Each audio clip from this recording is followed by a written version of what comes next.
अस्सलामुअलैकुम मेरे अज़ीज़ तलबा और तालिबात। मैं हूं मोहम्मद आतिफ़ याकूब और उम्मीद करता हूं कि आप सब बखैर वाफ़ियत हैं।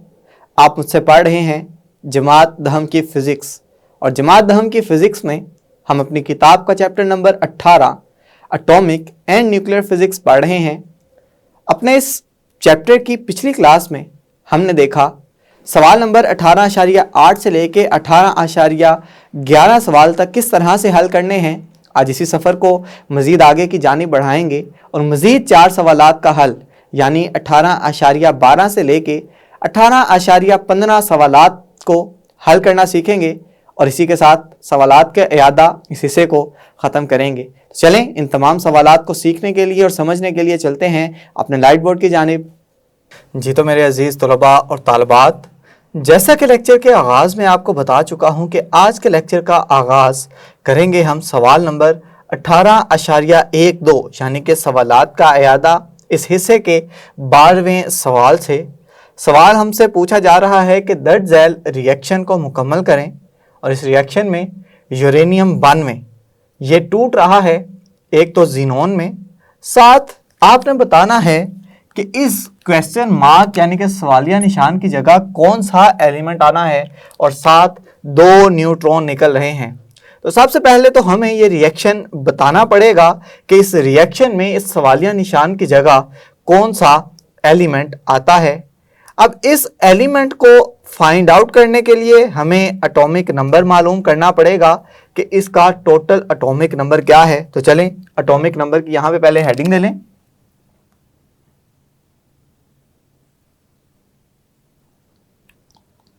रिएक्शन की बाईं साइड पे एटॉमिक नंबर है 92, तो यहां पे लिख दें 92, और दाईं जानिब मौजूद हैं 54 जमा, इसको x का नाम दे दें कि आपने इसे मालूम करना है, जमा न्यूट्रॉन का तो 0 है तो ये 0 ही रहेगा।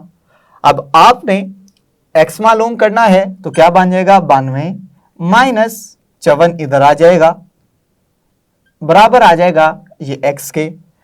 92 में से 54 जब आप निकालेंगे तो आपको मिलेगा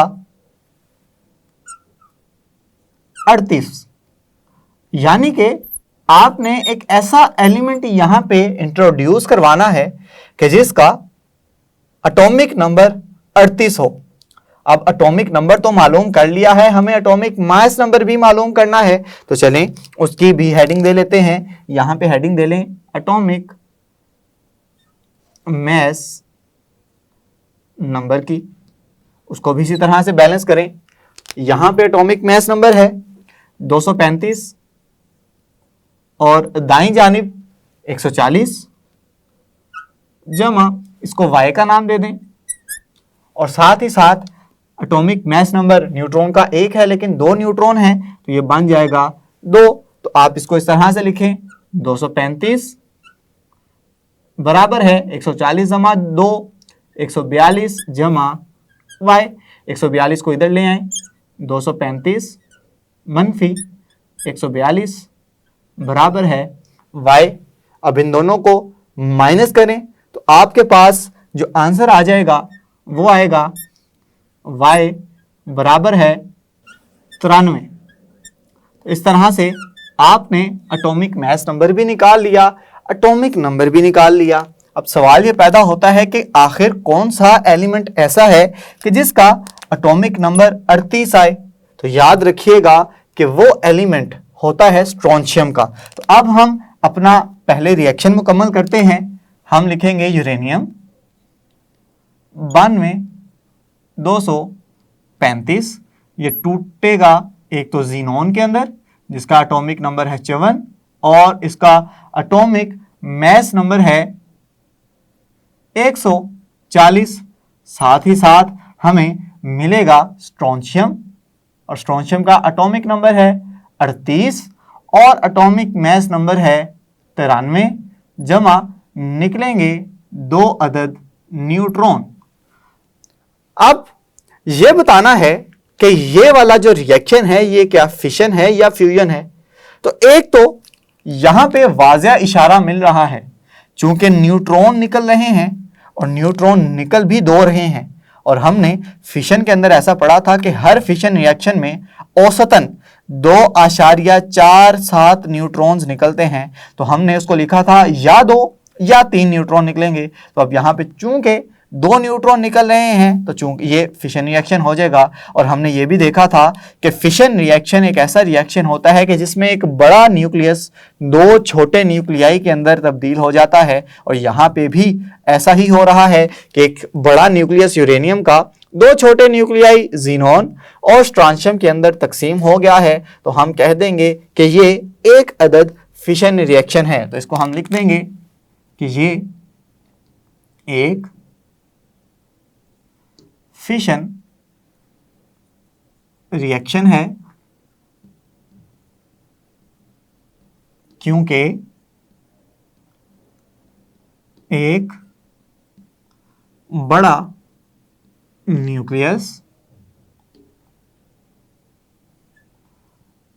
2 छोटे न्यूक्लियाई के अंदर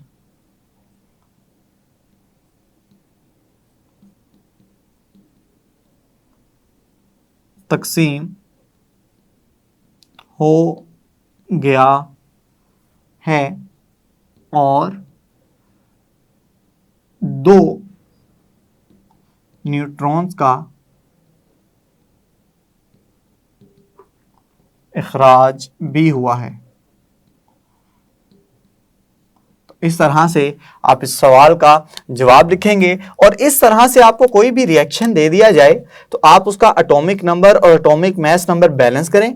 बाईं साइड पे कितना है, दाईं साइड पे कितना है, एटॉमिक नंबर निकालें, एटॉमिक मास निकालें। तो आप उस एलिमेंट को जो कि मिसिंग होगा, जो कि मालूम करना होगा, आप आसानी के साथ उसे निकाल सकते हैं। उम्मीद करता हूं कि यह सवाल आपको अच्छे तरह से समझ आ गया है। चलें बढ़ते हैं आज के अगले सवाल की जानिब। जी तो ये रहा हमारे आज के लेक्चर का अगला सवाल। इस सवाल में हमसे पूछा यह जा रहा है कि न्यूक्लियर फिशन के मुकाबले में न्यूक्लियर फ्यूजन एनर्जी का ज़्यादा मौसर और देर पा ज़रिया है, ये आपको बता दिया जा रहा है। अब आपने मुनासिब दलाइल से इस बात की वजाहत करनी है, यानी इस बात के लिए ऐसे दलाइल रखने हैं जिससे ये बात साबित हो जाए कि फिशन से ज़्यादा मौसर जो एनर्जी निकल रही है वो फ्यूजन से निकल रही है। तो यहाँ पे पहले हम अगर फिशन के नुकसानात लिख दें तो उससे हम मुनासिब तरीके से दलाइल देने के काबिल हो जाएंगे। तो हम यहाँ पे लिखेंगे कि न्यूक्लियर फिशन के नुकसानात।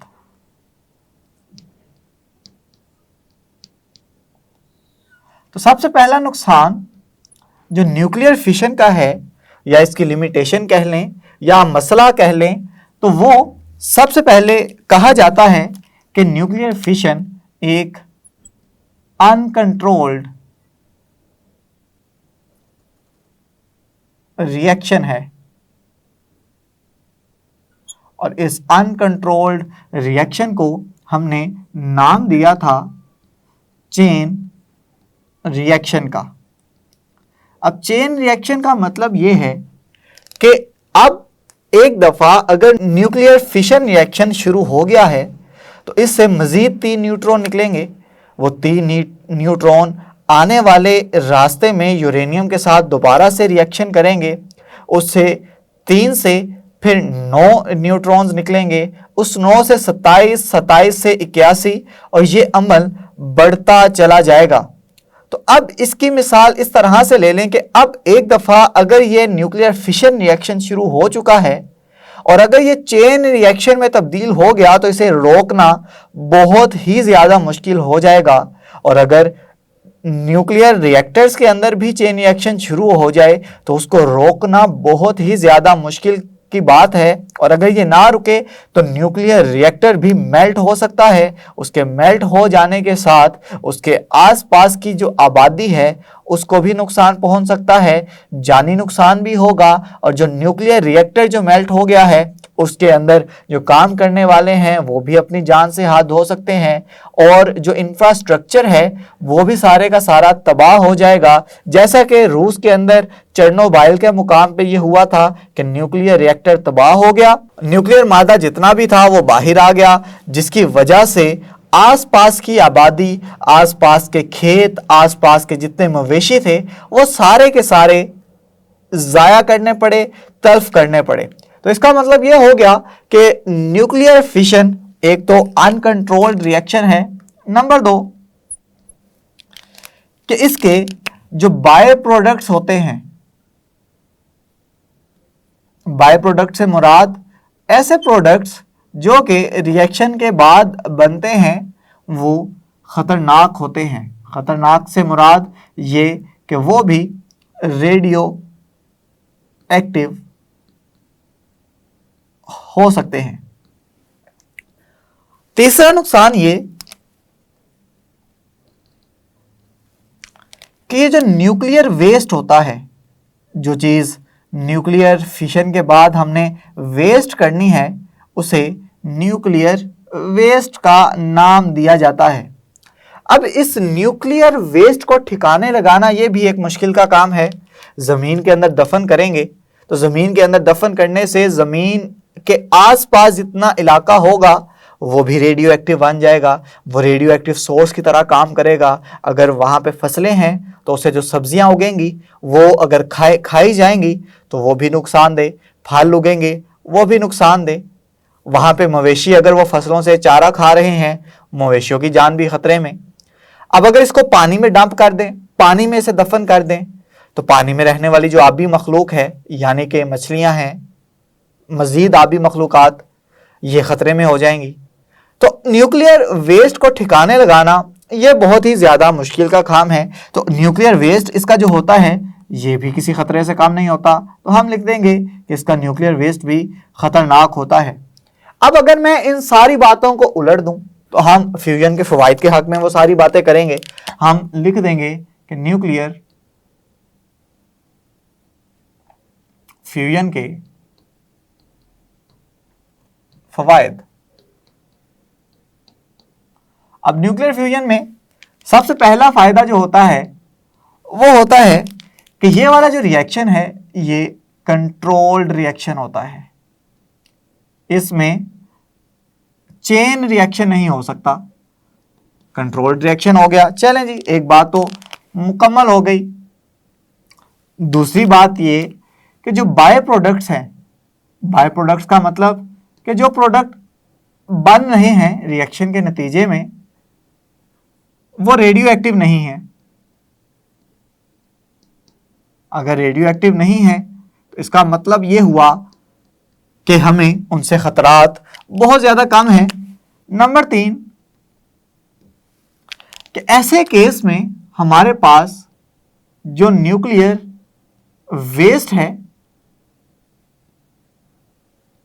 वो नहीं होता। न्यूक्लियर वेस्ट नहीं होगा तो हमें उसको ठिकाने लगाने की जो जहमत है उससे भी बचना पड़ेगा, जो परेशानी है हमें वो भी लाहक नहीं होगी। तो इसका मतलब ये हो जाएगा कि फ्यूजन हमेशा फिशन के मुकाबले में ज़्यादा काबिल एतमाद है, ज़्यादा मौसर है। अब मैं अगर आपके सामने रिएक्शन लिख दूं ताकि चीज़ें मज़ीद वाज़ेह हो जाएं, हमने देखा था कि फ्यूजन रिएक्शन में ड्यूट्रियम और एक अदद ट्रिटियम मिलते हैं और मिलके ये बनाते हैं एक अदद हीलियम का न्यूक्लियाई, और साथ निकलता है एक अदद प्रोटॉन, और साथ निकलती है 25.6 मेगा इलेक्ट्रॉन वोल्ट की एनर्जी। अब बाय प्रोडक्ट में देखें हीलियम है और हीलियम एक महफूज बाय प्रोडक्ट है, यानी कि ये रेडियो एक्टिव नहीं है। तो इस तरह से आपने देख लिया कि बाय प्रोडक्ट चूंकि महफूज हैं तो इस वजह से हम कहते हैं कि फिशन से ये जो एनर्जी हासिल हो रही है ये एक तो मौसर भी है और इसे हम देर पा भी इस्तेमाल कर सकते हैं, क्योंकि 25.6 मेगा इलेक्ट्रॉन वोल्ट एनर्जी की एक बड़ी मिकदार है। तो उम्मीद करता हूं कि ये सवाल भी आपको समझ आ गया है। आइए बढ़ते हैं आज के अगले सवाल की जानिब। जी, तो ये रहा हमारे आज के लेक्चर का तीसरा सवाल। इस सवाल में हमसे पूछा यह जा रहा है कि नाइट्रोजन न्यूक्लियाइड N716 टूटकर ऑक्सीजन न्यूक्लियाइड में तब्दील हो जाता है। इस अमल के दौरान एक इलेक्ट्रॉन भी खारिज होता है। इस अमल को एक मसावात से जाहिर करें। अब यहाँ पे जो अहम लफ्ज़ है, जो कीवर्ड है, वो है एक इलेक्ट्रॉन का खारिज हो जाना। अब इलेक्ट्रॉन किस अमल में खारिज होता है, किस किस्म के डीके में खारिज होता है? जी हाँ, जो इलेक्ट्रॉन है वो बीटा डीके के अंदर खारिज होता है। तो इधर हेडिंग ले लेंगे बीटा डीके की। तो चलें, बीटा डीके करना है तो हम बीटा डीके की पहले जनरल मसावात लिख लेते हैं, जिसमें कहा जाता है अगर AZ एक एटम हो, जैसे ही ये तब्दील होगा डीके के साथ निकलेगा एक अदद इलेक्ट्रॉन, जिसको इस तरह से लिखा जाता है, जमा कुछ एनर्जी भी खारिज होगी और साथ ही साथ यहाँ पे एक जो न्यूक्लियाइड बनेगा उसका एटॉमिक नंबर तो तब्दील नहीं, उसका एटॉमिक मास नंबर तो तब्दील नहीं होगा, बहरहाल उसका एटॉमिक नंबर 1 बढ़ जाएगा। तो चलें हम इस सारी मसावात को अप्लाई करते हैं अपने दिए गए सवाल के मुताबिक। सवाल में हमें कहा जा रहा है नाइट्रोजन है जिसका एटॉमिक नंबर 7 है, एटॉमिक मास नंबर 16 है, ये तब्दील हो रहा है ऑक्सीजन के एटम के अंदर और इसके अंदर से निकल रहा है एक अदद इलेक्ट्रॉन और साथ एनर्जी भी निकलेगी। अब यहाँ पे ऑक्सीजन का एटम, हम जानते हैं कि ऑक्सीजन के एटम में 8 प्रोटॉन होते हैं, तो यहाँ पे 7 और 1 8, चूंकि रिएक्शन यही कहता है कि जब भी बीटा डीके होगा तो एटॉमिक नंबर में 1 का इजाफा हो जाएगा और एटॉमिक मास नंबर बिल्कुल वैसे का वैसा ही रहेगा। तो ये बहुत ही आसान सवाल मैंने आपके सामने रख दिया है। सिर्फ एक मसावात लिखनी है कि जिसमें नाइट्रोजन से एक इलेक्ट्रॉन निकल रहा है और वो नाइट्रोजन का आइसोटोप ऑक्सीजन के एटम के अंदर तब्दील हो गया। उम्मीद करता हूं कि यह सवाल, आसान सा सवाल, आपको समझ आ गया है। चलें बढ़ते हैं अगले सवाल की जानिब। जी तो मेरे अजीज़ तलबा और तालबात, ये रहा हमारे सवालात के अयादा। इस हिस्से का आखिरी और इस लेक्चर का भी ये आखिरी सवाल है। इस सवाल में हमसे पूछा ये जा रहा है कि बताएं कि दर्ज Zail radio active DK processes में कौन से प्रोसेस मुमकिन है। यानी कि ये जो 4 रिएक्शन मैंने डीके प्रोसेस आपके सामने लिखे हैं, इनमें से कौन कौन से ऐसे डीके प्रोसेस हैं जो कि मुमकिन हैं। यहाँ पे हम बारी बारी एक प्रोसेस को देखेंगे और देखेंगे कि क्या ये प्रोसेस मुमकिन है या नहीं। ए प्रोसेस की जानिब बढ़ते हैं कि जिसमें हमारे पास एक एटम है जिसका नाम है पोलोनियम। इसका एटॉमिक नंबर है 84 और एटॉमिक मास नंबर है 214। ये तकसीम हो रहा है Pb यानी कि लेड और हीलियम। हीलियम आप जानते हैं कि अल्फा पार्टिकल को भी कहते हैं, तो इसका मतलब है कि यहाँ पे जो होने वाला डीके है वो अल्फा डीके है। और अल्फा डीके की हमने ये खसूसियात पढ़ी हैं कि जब भी अल्फा डीके होता है तो एटॉमिक नंबर 2 कम हो जाता है और एटॉमिक मास में 4 नंबर की कमी आती है। तो यहाँ पे देखें कि यहाँ पे एटॉमिक नंबर तो 2 कम हो रहा है, लेकिन एटॉमिक मास नंबर 6 दर्जे कम हो गया, यानी 6 नंबर की कमी आ गई। अब अगर हम यहाँ पे 208 और 204 को मिला दें तो एटॉमिक मास नंबर जो यहाँ पे बन रहा है वो है जी 208 जमा 4 और ये बन रहा है 212।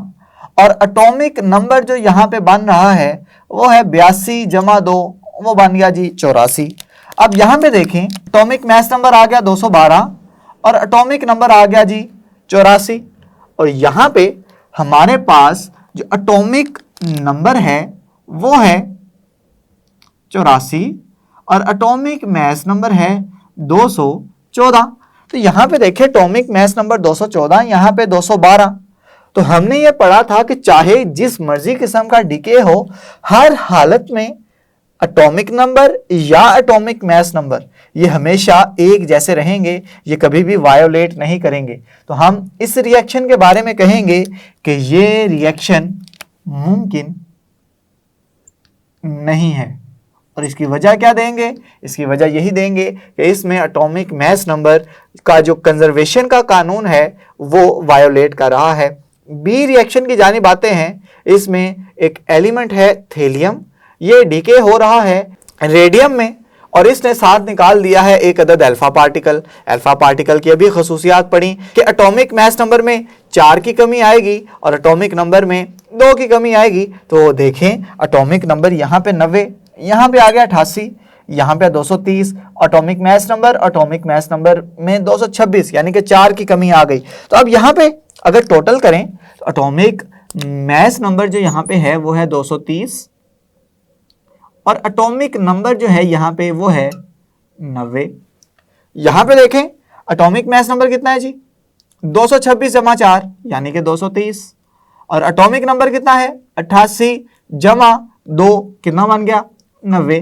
अब दोनों साइड पे देखें एटॉमिक नंबर भी एक जैसा, एटॉमिक मास नंबर भी एक जैसा, तो इस जगह पे हम लिख देंगे कि ये वाला जो डीके प्रोसेस है जिसको मैंने बी का नाम दिया है ये मुमकिन है। तो अभी तक जो 2 प्रोसेसेस पढ़े हैं उसमें से एक नामुमकिन है और एक मुमकिन है। चलें तीसरे के पास चलते हैं। तीसरे में इलेक्ट्रॉन निकल रहा है, तो इसका मतलब है कि यहाँ पे डिके जो हो रहा है वो बीटा डिके है। यहाँ पे एक एलिमेंट है जिसको प्रोटेक्टेनियम कहते हैं, प्रोटेक्टेनियम टूट रहा है यूरेनियम में और साथ निकाल रहा है एक अदद इलेक्ट्रॉन या बीटा पार्टिकल। बीटा पार्टिकल जब भी निकलता है तो एटॉमिक मास नंबर पे तो कोई फर्क नहीं पड़ता, लेकिन एटॉमिक नंबर के अंदर 1 का इजाफा हो जाता है। तो यहाँ पे देखें कि एटॉमिक नंबर है 91, यहाँ पे एटॉमिक नंबर आ गया 1 के इजाफे के साथ 92, यानी कि बात ठीक है। चलें आप दोनों जगह पे हम कंपैरिजन कर लेते हैं, मुवाजना करते हैं। यहाँ पे एटॉमिक मास नंबर है 233 और एटॉमिक नंबर है 91।